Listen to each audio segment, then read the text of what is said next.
बेहद दी परम शांति, बेहद दा परम सच, बेहद दे रूहानी ज्ञान दे भाग 4 या स्पिरिचुअल नॉलेज पार्ट 4 ते आप जी सारे ਸਰੋਤਿਆਂ ਨੂੰ जी आयां ਨੂੰ ਕਹਿੰਦੇ ਹਾਂ।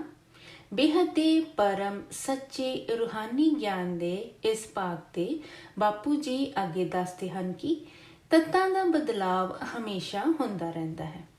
अनंत कोटि या बेअंत तरह के तत्त हैं। कहण लई ते सिर्फ 5 तत्त या 5 एलीमेंट्स कह दिते जाते हैं, पर जेकर तुसी उपर जाओ तो हर आत्मा का अलग तत्त है। जिस तरह वायु या हवा ते किन्ने तत्त हैं, कार्बन मोनोडाइऑक्साइड, कार्बन डाइऑक्साइड या होर भी किन्ने तत्त हैं। इसी तरह धरती के अंदर भी किन्ने तत्त हैं। सोना, चांदी, पत्थर आदि किन्ने तरह के अते की तत्त हैं। हर कोई चीज़ संकल्पां तो बनती है, भावें वो सूक्ष्म होवे या स्थूल होवे। वो चीज़ संकल्पां तो बनती है। तो किसके संकल्पां तो चीज़ बनती है? कोई भी चीज़ पहला सूक्ष्म संकल्पां तो बनती है, फिर स्थूल बनती है। तत्त भी संकल्पां तो बनते हैं। हर ब्रह्मंड का सर्जनहार या रचनाकार शिव यानी परम आत्मा है। ते हर एक परम आत्मा दे ब्रह्मंडा का रूप, रंग, तत्त सब कुछ अलग अलग है। एक ब्रह्मंड दूसरे ब्रह्मंड नाल नहीं मिलता। अज भी किसी एक मनुख आत्मा का रूप, रंग, शरीर किसी दूसरी मनुख आत्मा दे नाल नहीं मिलता। क्यों नहीं मिलता? क्योंकि आत्मावां दे सुभाਅ, संस्कारां, गुणा करके ही उन्हां दा स्थूल अते सूक्ष्म शरीर बनता है। अते जदों आत्मा स्थूल शरीर यानी 5 तत्तां दा या 5 एलीमेंट्स दा शरीर छड्ड के जाती है ते संकल्पां ते यानी विचारां ते सूक्ष्म शरीर जाता है। गुण जाते हैं, विचार, सुभाਅ, संस्कार जाते हैं अते उसी हिसाब नाल उसका नवा शरीर बनता है। इसी तरह जो अनंत कोटि या बेअंत तरह के ब्रह्मांड हैं, उन्हां दे रचनाकार या मालिक शिव हैं यानी परम आत्मावां हैं। ते हर किसी परम आत्मा के सुभाਅ, संस्कार, तत्त अलग हैं। इस करके हर किसी ब्रह्मांड का तत्तां का कॉम्बीनेशन या मेल अलग है। इस तरह करोड़ों तत्त हैं यानी जिन्ने ब्रह्मांड हैं उन्ने तत्त हैं, क्योंकि हर आत्मा का सुभाਅ, संस्कार अलग है। जिस तरह हर आत्मा की सोच होंदी जाती है, उसी तरह उसकी सोच या संकल्पां तो दुनिया बनती जाती है।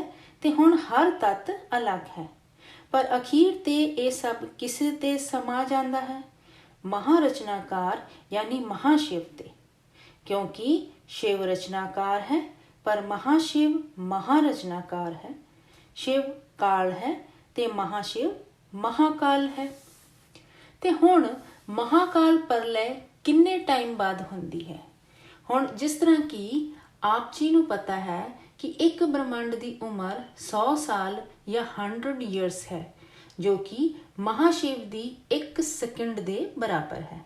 यानी एक ब्रह्मांड की उम्र ब्रह्मा की उम्र के 100 साल के बराबर, यानी कि ब्रह्मांड की उम्र 100 साल या 100 ईयर्स है।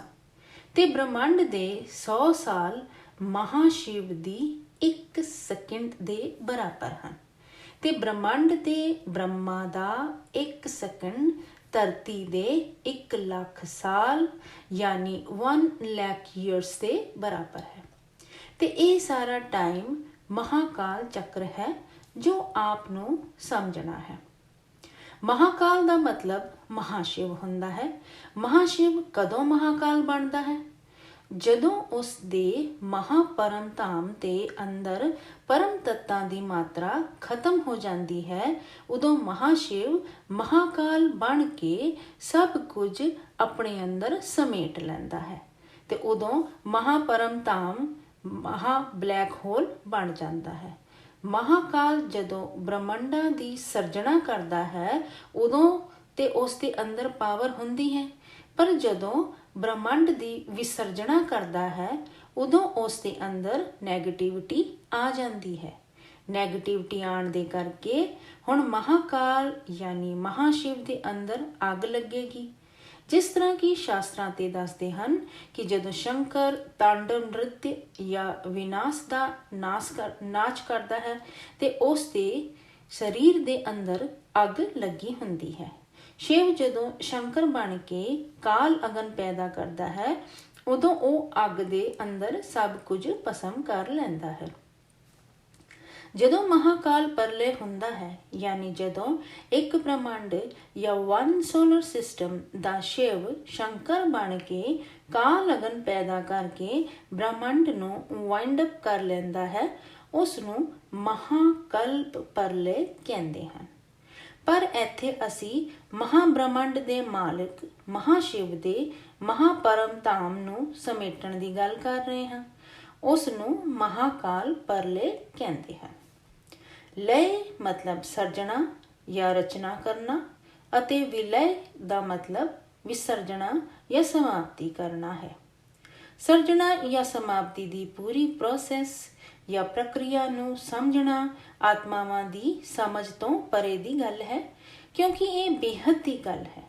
ਸਾਡੇ ਸ਼ਾਸਤਰਾਂ ਤੇ ਇਹ ਜੋ ਗੱਲਾਂ ਲਿਖੀਆਂ ਹਨ ਉਹ ਬਹੁਤ ਸੰਖੇਪ ਤੇ ਲਿਖੀਆਂ ਹਨ।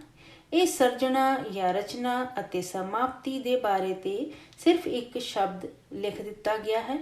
ਹੁਣ ਜਿਸ ਤਰ੍ਹਾਂ ਕਿ ਲਿਖ ਦਿੱਤਾ ਗਿਆ ਹੈ ਕਿ ਹਰ ਘੜੀ ਅਨੰਤਾ ਅਨੰਤ ਜਾਂ ਬੇਅੰਤ ਤਰ੍ਹਾਂ ਦੇ ਬ੍ਰਹਮੰਡ ਬਣਦੇ ਅਤੇ ਖਤਮ ਹੁੰਦੇ ਰਹਿੰਦੇ ਹਨ, ਪਰ ਹੁਣ ਕਿਸ ਦੀ ਇੱਕ ਘੜੀ ਤੇ ਮਹਾਕਾਲ ਦੀ ਜਾਂ ਮਹਾਬ੍ਰਹਮੰਡ ਦੀ ਉਮਰ ਕਿੰਨੀ ਹੋਏਗੀ? ਜਦੋਂ ਬ੍ਰਹਮੰਡ ਦੀ ਉਮਰ 100 ਸਾਲ ਜਾਂ 100 years ਹੈ ਤੇ ਮਹਾਬ੍ਰਹਮੰਡ ਦੀ ਕਿੰਨੀ ਉਮਰ ਹੈ? ਕੀ ਆਪ ਸੋਚ ਸਕਦੇ ਹੋ ਜਾਂ ਗਿਣ ਸਕਦੇ ਹੋ? ਬੇਹੱਦ ਦਾ ਟਾਈਮ ਹੋਇਆ ਨਾ। ਜੇਕਰ ਮਹਾਸ਼ਿਵ ਦੀ ਯਾਨੀ ਮਹਾਬ੍ਰਹਮੰਡ ਦੇ ਮਾਲਿਕ ਮਹਾਸ਼ਿਵ ਦੀ 1 ਸਕਿੰਟ ਦੇ ਬਰਾਬਰ ਪੂਰੇ ਇੱਕ ਬ੍ਰਹਮੰਡ ਦੀ ਉਮਰ ਹੈ ਤੇ ਮਹਾਕਾਲ ਯਾਨੀ ਮਹਾਸ਼ਿਵ ਦੀ ਕਿੰਨੀ ਉਮਰ ਹੋਏਗੀ? ਤੇ ਇਹ ਬਹੁਤ ਸੋਚਣ ਦੀ ਗੱਲ ਹੈ, ਕਿਉਂਕਿ ਇਹ ਗੱਲਾਂ ਤੇ ਕੋਈ ਆਮ ਇਨਸਾਨ ਤੇ ਸੋਚ ਵੀ ਨਹੀਂ ਸਕਦਾ ਅਤੇ ਨਾ ਹੀ ਸਮਝ ਸਕਦਾ ਹੈ। ਇਹ ਸਾਰੀਆਂ ਗੱਲਾਂ ਜਾਂ ਗਿਆਨ ਉਹੀ ਸੋਚੇਗਾ ਜਿਸ ਨੂੰ ਪਰਮ ਸੱਤ ਜਾਂ ਪਰਮਾਤਮਾ ਦਾ ਸੱਚਾ ਗਿਆਨ ਚਾਹੀਦਾ, ਜੋ ਅਕਲਮੰਦ ਹੋਏਗਾ, ਇੰਟੈਲੀਜੈਂਟ ਹੋਏਗਾ, ਯਾਨੀ ਜੋ ਬੇਹੱਦ ਦੀ ਆਤਮਾਵਾਂ ਹਨ, ਬੇਹੱਦ ਦੇ ਵੈਰਾਗੀ ਹਨ, ਸਤੋ ਪ੍ਰਧਾਨ ਜਾਂ ਸੱਚੇ ਅਤੇ ਪਵਿੱਤਰ ਵਿਚਾਰਾਂ ਵਾਲੀਆਂ ਆਤਮਾਵਾਂ ਹਨ। ਐਸੀਆਂ ਆਤਮਾਵਾਂ ਹੀ ਇਹ ਗਿਆਨ ਸੁਣਨਗੀਆਂ ਅਤੇ ਸਮਝਣ ਦੀ ਕੋਸ਼ਿਸ਼ ਕਰਨਗੀਆਂ। ਬਾਕੀ ਇਹ ਗਿਆਨ ਆਮ ਆਤਮਾਵਾਂ ਲਈ ਨਹੀਂ ਹੈ, ਜਾਨਵਰ ਬੁੱਧ, ਪੱਥਰ ਬੁੱਧ ਵਰਗੀਆਂ ਆਤਮਾਵਾਂ ਦੇ ਲਈ ਨਹੀਂ ਹੈ। ਇਹ ਤੇ ਮਹਾਗਿਆਨੀ ਪਰਮ ਪਵਿੱਤਰ ਆਤਮਾਵਾਂ ਲਈ ਹੈ, ਜੋ ਗਿਆਨੀ ਹੀ ਨਹੀਂ ਮਹਾਗਿਆਨੀ ਹਨ, ਜੋ ਕਿ ਇਸ ਗਿਆਨ ਨੂੰ ਸੋਚਣਗੀਆਂ, ਸਮਝਣਗੀਆਂ। ਇਹ ਸੋਚਣਗੀਆਂ ਕਿ ਬੇਅੰਤ ਤਰ੍ਹਾਂ ਦੇ ਬ੍ਰਹਮੰਡ ਸੂਰਯ ਮੰਡਲ ਬਣੇ ਹਨ। ਹੁਣ ਤੇ ਸਾਇੰਸ ਵਾਲੇ ਵੀ ਬੇਅੰਤ ਤਰ੍ਹਾਂ ਦੇ ਬ੍ਰਹਮੰਡਾਂ ਦੇ ਪ੍ਰੂਫ ਦੇ ਰਹੇ ਹਨ। ਹੁਣ ਸਾਇੰਸ ਵੀ ਕਿੰਨਾ ਡਿਵੈਲਪ ਹੋਇਆ ਹੈ ਤੇ ਕਿਸ ਦੇ ਸੰਕਲਪਾਂ ਜਾਂ ਵਿਚਾਰਾਂ ਤੋਂ ਸਾਇੰਸ ਕੰਮ ਕਰ ਰਿਹਾ ਹੈ। ਕੋਈ ਨਾ ਕੋਈ ਅਥਾਰਟੀ ਤੇ ਹੈ ਜੋ ਸਾਇੰਸ ਨੂੰ ਤਰੱਕੀ ਦੇ ਕੇ ਤੁਹਾਨੂੰ ਕੁਝ ਵਿਖਾਉਣਾ ਚਾਹੁੰਦਾ ਹੈ, ਤਾਂ ਕਿ ਤੁਹਾਡੀ ਬੁੱਧ ਸਿਰਫ ਧਰਤੀ ਲੋਕ ਦੇ 9 ਗ੍ਰਹਿਆਂ ਜਾਂ 9 ਪਲੈਨਟਸ ਤੱਕ ਹੀ ਨਾ ਰਵੇ। 9 ਗ੍ਰਹਿ ਤੇ ਕੁਝ ਵੀ ਨਹੀਂ ਹਨ।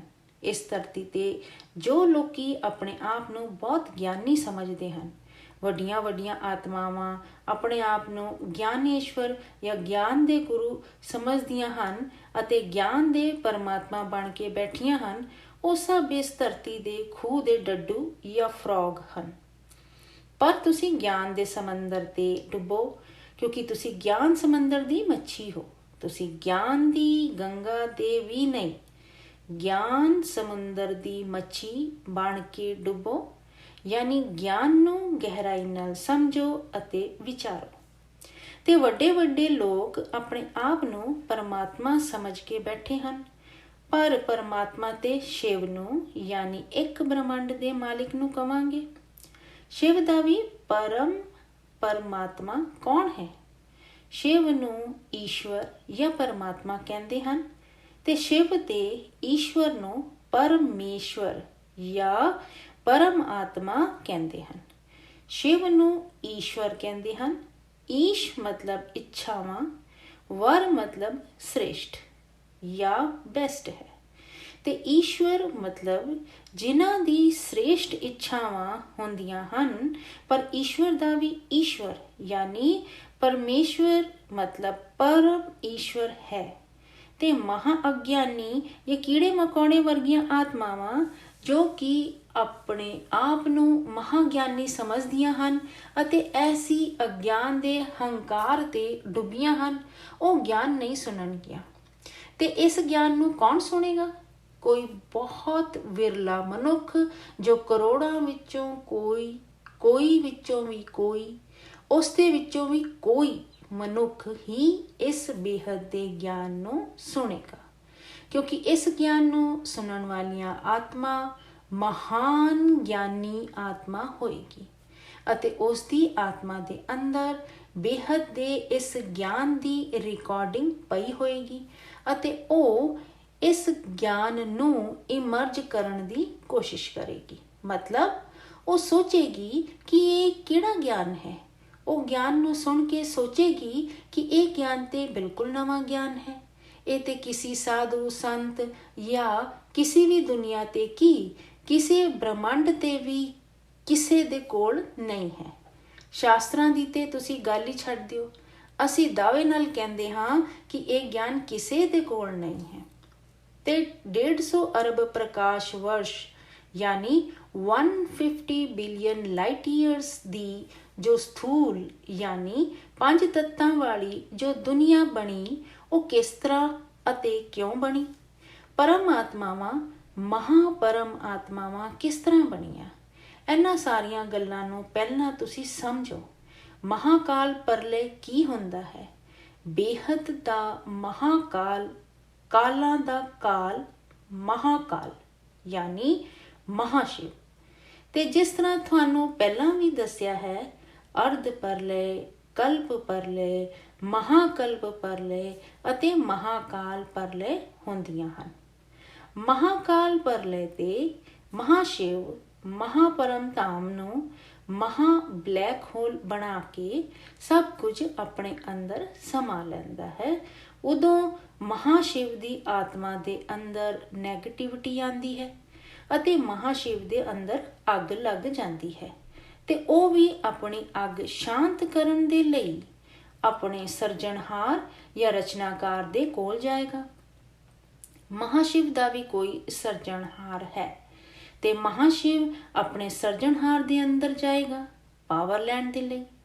ਕਿਸੇ ਵੀ ਸਿਰਜਣਾ ਅਤੇ ਸਿਰਜਣਹਾਰ ਦਾ ਆਪਸ ਦੇ ਸੰਬੰਧ ਪਾਵਰ ਜਾਂ ਸ਼ਕਤੀ ਦਾ ਹੁੰਦਾ ਹੈ। ਸਿਰਜਣਾ ਜਾਂ ਰਚਨਾ ਨੂੰ ਜਦੋਂ ਵੀ ਪਾਵਰ ਚਾਹੀਦੀ, ਉਹ ਆਪਣੇ ਰਚਨਾਕਾਰ ਦੇ ਕੋਲ ਜਾਂਦੀ ਹੈ। ਪਰ ਜੇਕਰ ਰਚਨਾਕਾਰ ਦੇ ਕੋਲ ਪਾਵਰ ਨਹੀਂ ਹੁੰਦੀ, ਉਦੋਂ ਉਹ ਆਪਣੀ ਰਚਨਾ ਨੂੰ ਵਾਈਂਡ ਅਪ ਕਰ ਲੈਂਦਾ ਹੈ ਜਾਂ ਸਮੇਟ ਲੈਂਦਾ ਹੈ। ਪਾਵਰ ਨਹੀਂ ਹੈ ਤੇ ਉਹ ਰਚਨਾ ਦਾ ਵਿਲੈ ਜਾਂ ਖਤਮ ਕਰ ਲਏਗਾ, ਪਰ ਜਦੋਂ ਪਾਵਰ ਹੈ ਤੇ ਲਏ ਜਾਂ ਰਚਨਾ ਕਰਦਾ ਹੈ। ਹੁਣ ਸਾਨੂੰ ਕਾਲਾਂ ਦਾ ਕਾਲ, ਮਹਾਕਾਲ ਚੱਕਰ ਸਮਝਣਾ ਹੈ। ਹਲੇ ਤੇ ਅਸੀਂ ਮਹਾਕਾਲ ਤੱਕ ਹੀ ਆਏ ਹਾਂ ਤੇ ਜਦੋਂ ਮਹਾਸ਼ਿਵ ਮਹਾਕਾਲ ਬਣਦਾ ਹੈ, ਉਦੋਂ ਸਭ ਕੁਝ ਆਪਣੇ ਅੰਦਰ ਸਮੇਟ ਲੈਂਦਾ ਹੈ। ਇਸੇ ਤਰ੍ਹਾਂ ਬੇਅੰਤ ਤਰ੍ਹਾਂ ਦੇ ਮਹਾਬ੍ਰਹਮੰਡ ਹਨ। ਜਿਸ ਤਰ੍ਹਾਂ ਬੇਅੰਤ ਤਰ੍ਹਾਂ ਦੇ ਬ੍ਰਹਮੰਡ ਹਨ ਜਿਨ੍ਹਾਂ ਦਾ ਮਾਲਿਕ ਸ਼ਿਵ ਹੈ, ਉਸੇ ਤਰ੍ਹਾਂ ਬੇਅੰਤ ਤਰ੍ਹਾਂ ਦੇ ਮਹਾਬ੍ਰਹਮੰਡ ਹਨ ਜਿਨ੍ਹਾਂ ਦਾ ਮਾਲਿਕ ਮਹਾਸ਼ਿਵ ਹੈ। ਮਹਾਬ੍ਰਹਮੰਡ ਦੇ ਅੰਦਰ ਬੇਅੰਤ ਤਰ੍ਹਾਂ ਦੇ ਬ੍ਰਹਮੰਡਾਂ ਦੀ ਸਿਰਜਣਾ ਵਿਸਰਜਣਾ ਚੱਲਦੀ ਰਹਿੰਦੀ ਹੈ, ਯਾਨੀ ਬ੍ਰਹਮੰਡ ਬਣਦੇ ਅਤੇ ਖਤਮ ਹੁੰਦੇ ਰਹਿੰਦੇ ਹਨ। ਮਹਾਸ਼ਿਵ ਦੇ ਲਈ ਇੱਕ ਬ੍ਰਹਮੰਡ ਦੀ ਉਮਰ 1 ਸੈਕਿੰਡ ਜਾਂ 1 ਘੜੀ ਦੇ ਬਰਾਬਰ ਹੈ। ਜਿਸ ਤਰ੍ਹਾਂ ਕਿ ਪਾਣੀ ਦਾ ਇੱਕ ਬੁਲਬੁਲਾ, ਜੇਕਰ ਟਾਈਮ ਜਾਂ ਸਮੇਂ ਦਾ ਚੱਕਰ ਜਾਂ ਪਹੀਆ ਸਮਝ ਤੇ ਨਹੀਂ ਆਏਗਾ ਤੇ ਬ੍ਰਹਮੰਡਾਂ ਦੇ ਬਾਰੇ ਤੇ ਆਪ ਨਹੀਂ ਸਮਝ ਸਕੋਗੇ। ਕਾਲ ਚੱਕਰ ਮਤਲਬ ਸਮੇਂ ਅਤੇ ਮਹਾਕਾਲ ਚੱਕਰ ਮਤਲਬ ਮਹਾਸਮੇਂ ਨੂੰ ਹੀ ਸਮਝਣਾ ਹੈ। ਕਾਲ ਮਤਲਬ ਸਮੇਂ, ਕਾਲ ਮਤਲਬ शिव। शिव ਦਾ ਮਤਲਬ ਇੱਕ ਤੱਤ ਹੈ। शिव ਦਾ ਮਤਲਬ ਆਤਮਾ। शिवत्व यानी आत्मा तो परमात्मा बन जाना है।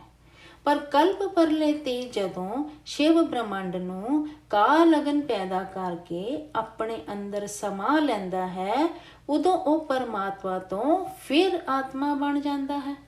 इसी तरह महाशिव भी महाकाल परले ते महातत्व बन जाता है, क्योंकि उसके अंदर भी नैगेटिविटी आती है, यानी तत्व आ जाते हैं। हुण उसकी भी पावर खत्म हो गई ते उसनूं पावर चाहिदी। हुण वो भी नैगेटिविटी करके ब्लैक होल बन गया है, यानी नैगेटिव एनर्जी या महाकाल बन गया है। हुण महाशिव भी पावर लैण लई कित्थे जाएगा? हुण उसका भी रचनाकार परम महाशिव है। हुण उसदे भी अगे परम महाशिव इसलिए लगाया क्योंकि वो महाशिव तो भी वड्डा परम महाशिव है अते उसका परम महाब्रह्मंड भी है। महाशिव दा सर्जनहार परम महाशिव है। बेअंत तरह दे महाशिवां दा रचनाकार परम महाशिव है। हुण साइंस वाले भी परम महाब्रह्मंडां नूं गैलेक्सियां दस रहे हैं।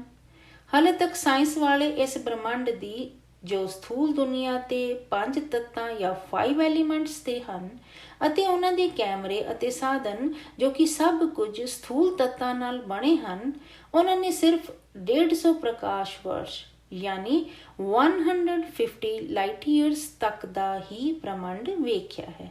ਤੇ ਉਸੇ ਤੇ ਉਹ ਦੱਸਦੇ ਹਨ ਕਿ 50 ਅਰਬ ਜਾਂ 50 ਬਿਲੀਅਨ ਗੈਲੈਕਸੀਆਂ ਹਨ, ਪਰ ਅਸਲ ਤੇ 50 ਬਿਲੀਅਨਸ ਜਾਂ ਉਸ ਤੋਂ ਜ਼ਿਆਦਾ ਹੀ ਗੈਲੈਕਸੀਆਂ ਹੋਣਗੀਆਂ, क्योंकि उन्होंने कैमरे ज़्यादा दूर तक नहीं वेख सकते।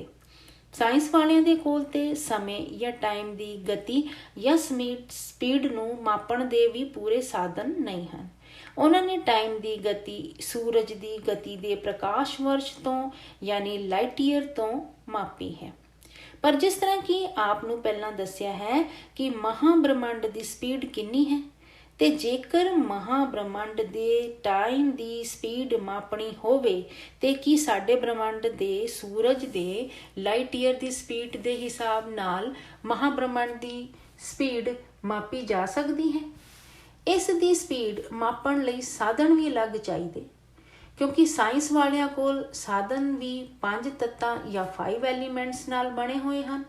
ਇਸ ਕਰਕੇ ਉਹਨਾਂ ਦੇ ਕੈਮਰੇ ਤੇ ਜੋ ਵੀ ਆਉਂਦਾ ਹੈ ਜਾਂ ਆਏਗਾ ਉਹ 5 ਤੱਤਾਂ ਦਾ ਹੀ ਆਏਗਾ। 5 ਤੱਤਾਂ ਦੇ ਕੈਮਰੇ ਤੇ ਜਾਂ 5 ਤੱਤਾਂ ਦੇ ਸਾਧਨਾਂ ਤੇ ਪਰਮ ਤੱਤ ਨਹੀਂ ਆ ਸਕਦੇ।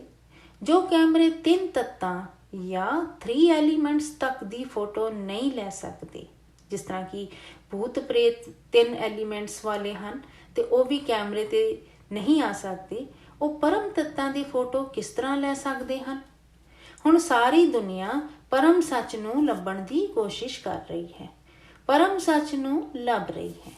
पर परम सच की है? परम ज्ञान की है?